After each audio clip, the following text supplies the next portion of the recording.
Yesu nashimwe cyane mwene data, ndagusuhuje mu izina ry'umwami wacu Yesu Kristo. Ndongeye ndanezerewe cyane, ndishimye cyane kongera kuvugana nawe. Umwanya nguyu isaha ngiye numvishije hari ijwi ry'Uwiteka Imana ririmo kumbwira ngo nimfata umwanya wo kugusengera, nimfata umwanya wo kukwingingira, kugira ngo iyo mu ijuru ibashe kugutabara no kukurengera, kugira ngo iyo mu ijuru ibashe kukwigaragariza.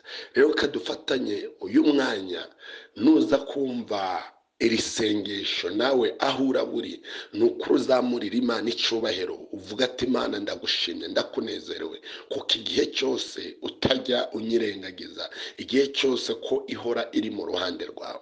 Reka dusenge Imana. Imana mu izina rya Yesu, Imana ishobora byose, Imana rubasha, Imana rurema, umwanya nguyu ndagushimye, ndaguhimbaje, ngushimiye kuko uri Imana ivuga bikaba, wategeka bigakomera. Ngushimiye kuba uri Imana itagirobanura ku butoni. Ngushimiye kuba ari wo muganga w'abaganga, dogiteri w'abadogiteri. Ngushimiye kuba ari wowe ujya utanga igisubizo kizima. Ngushimiye nyaguhora ku ngoma, uko abana b'abantu bitiranya amazina. Ngushimiye kuba wowe utajya witiranya amazina.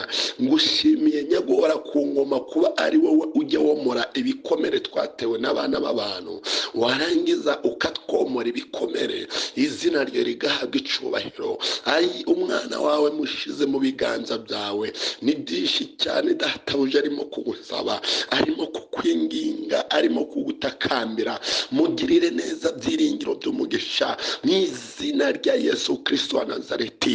Uhiga ibimuhiga, urwanya ibimurwanya, ibimwasamiye byose ubitesha agaciro mu izina rya Yesu. Ndakwinginze nyaguhora ku ngoma, ari kureba imbere akabura igisubizo, yareba inyuma akabura igisubizo, yareba iburyo n'ibumoso akabura igisubizo, ariko wowe ujya utanga igisubizo kizima. Wanyuranye imigambi y'abana b'abantu, ugakora ng'Imana, izina ryo rigahabwa icyubahiro.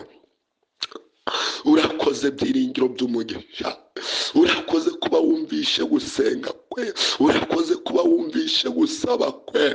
Parasikaya zenini waya tutemenili ya lokasesi amenitsa. Ndakumva byiringiro by'umugisha, ndakumva kuba databuja witamuruye ku buzima bwe, ndakumva kuba umwigaragarije byiringiro by'umugisha, ndakumva kuba umuhaye igisubizo kizima, ndakumva kuba hari inkuru nziza yumvishe mu matwi ye.